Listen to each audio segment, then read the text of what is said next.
Alan's story, Update 3, Love and Loss. This ended up being really long. I apologize. I was going to post what I thought was a pretty cool update a week ago, but then my world crumbled once again. I had made the decision to move in with my friends when I got told that my Uncle Barry was on his deathbed. He's been fighting cancer for a while now, but things took a turn for the worse a month ago. My mother, in her infinite wisdom, chose not to tell me because I was dealing with so much. NGL, I lost it on her. It's not her place anymore to decide what I can and can't handle. She robbed me of time with a person that I used to think of as a big brother. At least I got a chance to see him before he passed away yesterday, even though he did his best to shoo me away. Fair warning. This story is going to get dark and involves death. Please skip it if you aren't in any shape to handle that sort of thing. I guess the key triggers are poverty, drugs, and death. My mother was the oldest of 6 kids. She was 19 when I was born. Barry was the youngest and 7 at that time. Pretty safe to say that my parents had nothing when I came around.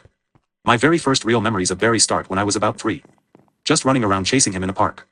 When I was 4, my parents moved into our first house, shack really. That's when I met Deck. He was a few houses down. My mom used to take care of Barry and 2 of my other uncles before and after school.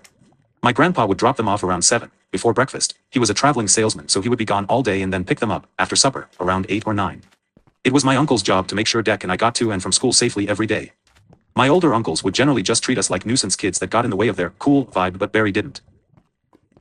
Barry would chat with us about what was going on, which houses had sketchy people hanging around, where the cool kids would hang out, you name it. It was nice to have an older brother keeping us safe. Deck and I were pretty much together every day back then. If it was nice outside, we were at the local playground. If it wasn't, we were at each other's house. When he was there, Barry was with us. We got into a few fights. Usually just aggressive boy stuff while playing sports in the park with all the neighborhood kids of all ages, 5 to 15. Deck and I could handle ourselves, but Barry was savage when provoked. Definitely the toughest guy in the playground.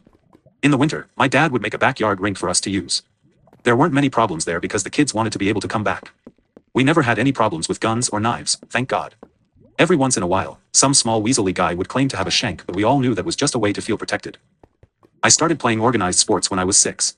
It just meant being gone a couple nights a week. Maybe an odd weekend. Barry and Deck weren't in any organized sports and would chill together if I wasn't around. Things changed when I was 9. Barry turned 16 and got his driver's license. He pretty much quit school and stopped coming by. It was fine, Deck and I could handle the neighborhood by then. The problem came the next summertime when school was out. My mom and dad both worked and didn't trust me to be home by myself, even though I was never really home in the summers before, lol. They tried to send me to a summer camp. I hated it because I felt like an outsider. They did let me stay at Deck's house after talking with his mom. Problem is that she was an alcoholic. She generally just stayed in her bedroom and slept all day. She wasn't mean or anything and was kind of cool when she was up. My mom just didn't trust her. That's when Barry started coming around again. He'd pop by in his beat-up Chevy S10 around 9 a.m. every day to pick me up. Adventures with Barry became quite the ride. I was 10 that summer and heading into middle school. Some days were just plain fun. We'd go to an outdoor pool or lake. He'd hang with his friends, guys and girls. I'd just go up and down the waterslide or hang with them and feel like a cool kid. Some days were weird. We'd drive from house to house and most of the time I'd just be sitting in the truck waiting for him. Occasionally, he'd bring me into the house with him and the experience was generally pretty gross. The houses usually smelled like a mixture of stale beer, puke, and weed. All the windows would be closed and covered up so that the house was very dark. There was usually an assortment of people sleeping or resting on the sofas, chairs, or floor. Every once in a while, someone would try to chat with me, but I generally kept my mouth shut and came across as shy. At least once a week we would go to my older uncle's old farmhouse just outside the city. They'd leave me in the living room to play his Xbox while they went downstairs. By the next summer my family moved out of that neighborhood into a much safer one. This was when Deck and I started to drift apart a bit. He was starting to spend a lot of time with guitars and other musical instruments while I was adventuring with Barry. I had figured out that my uncles were dealing drugs. Marijuana to be specific. I was 11 now and had earned their trust because I didn't complain about anything to my parents. Most of the time I could be precise and honest about my days with Barry. We went to the pool, lake, park, or uncle's house. The only little white lie I told was when I would just say that we drove around and visited some of Barry's friends. My mom always had a special place in her heart for Barry. He was the youngest brother and had done a great job of keeping me safe. Barry had a new girlfriend, Pamela, that summer. She was my first crush. I thought that she looked exotic, like an Amazon warrior. She was older than Barry, early/mid-20s, and she had an apartment in a decent neighborhood. It had a bedroom, a couple of bathrooms, kitchen, living room, and dining area. What was cool was that she had a Peloton, some weights, and a yoga mat in the dining area rather than the usual table and chairs. There was also a big park behind the building where I could go kick the soccer ball around. Barry and I spent a lot of days there that summer. I think she worked nights at a bar or something. We would go there in the morning. Barry had the codes and a key. Barry would set up his scale and organize his weed so that he could cut, weigh, and bag it on the coffee table. I would just ride the Peloton or lift weights. Pam would get up around 10 or 11 and grab a cup of coffee, usually just in her sports bra and panties. I'm sure she got a kick from me ogling her. Sometimes she would teach me yoga while Barry did his thing. We'd have lunch and then Barry would tell me to head to the park for a bit. I really liked just running around the area teaching myself new moves with my soccer ball. I'd come back an hour or two later and they'd buzz me in. They were usually sitting on the sofa laughing and talking to each other while smoking weed. It took me a while to get used to the smell. I'd then grab her iPad, I never had one at home, surf the web and chat about sports, news, whatever came up with them. We would play a game where they would give me a topic, I'd research it on the iPad a bit, then we'd talk about it. It was fun. Barry would drop me off around 4:30, Pam would spray my clothes with something before we left, and drive off to do his house runs. The following winter/spring was pretty tough on me. Deck and I were still at the same school but I was playing a lot more hockey and he was busy with music classes and band stuff. We definitely drifted apart. By the time hockey season and school were done I was excited for the summer and continued adventures with Barry. The first few weeks of summer felt the same as the previous one but now that I look back on it, the signs were there. Pam always looked a little more on edge when she woke up. She had a slight slouch when she walked, just not quite as graceful. She also seemed a little more anxious in the morning, like she was waiting for something. She would ask me to show her my yoga poses rather than doing them with me, she would always praise me rather than correct my posture. It was just different. Then that fateful day came. It was my turn to make lunch. We generally just had soup and sandwiches and I liked the way I made my sandwiches way better than how Barry made them. I checked the cupboards and fridge but there wasn't anything there but some beer, moldy cheese and an end piece of bread still in the bag. I just looked back and said, hey, we don't have anything for lunch. I could see Barry look towards Pam while she was looking downwards. Barry asked, I thought you were grabbing groceries yesterday. She responded very quietly, I forgot, sorry. Barry just smiled, started to stand up, and said, that's fine, just grab the money and we can go have an adventure together. She buried her face in her hands and mumbled, I spent it. Barry's posture changed immediately, you spent the $500 I gave you yesterday on. He stopped himself and looked at me. I'd seen that look before on the playground, he was furious. He walked to the door, opened it, and said, I'm going to grab us some burgers, we'll talk when I get back, and slammed the door. Pam just looked up at me with her face contorted and wet with tears, snot and saliva and said, sorry, as she went into her bedroom and closed the door. I stood in the kitchen, stunned. I could hear Pam sobbing in her bedroom but she calmed down soon after. It was surreal. Have you ever been in a place so quiet that all you hear are your ears ringing? That's what it was like for me.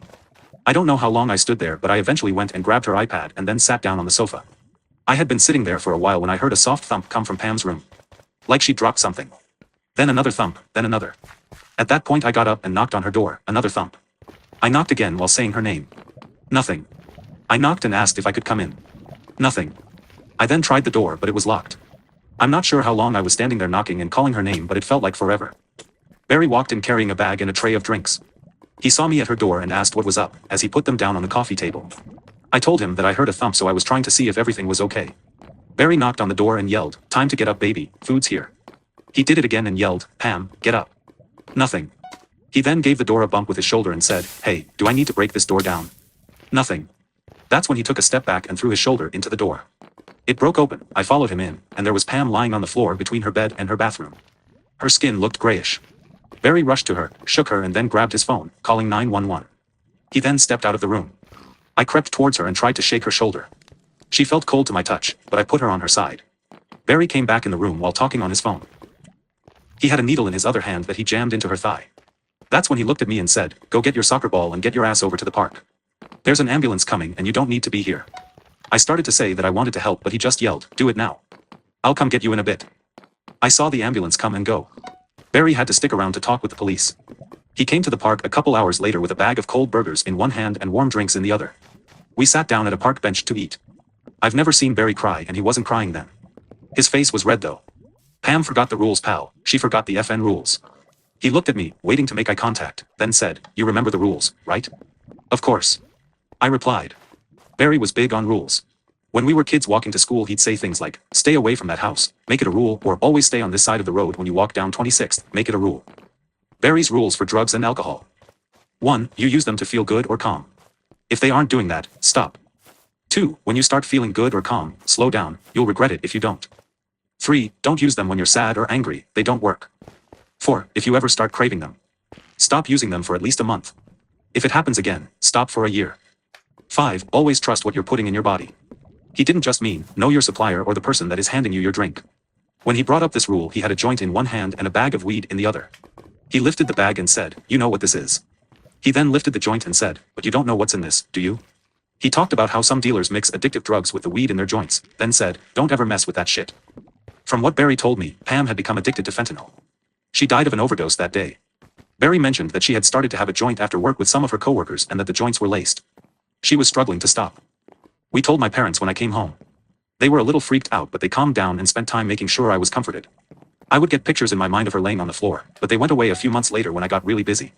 They asked me if I knew she was a druggie, but I told them that she always acted normal and nice to me. I've always stayed relatively true to Barry's rules. Yeah, I drank too much a couple of times, but that's as far as I pushed it.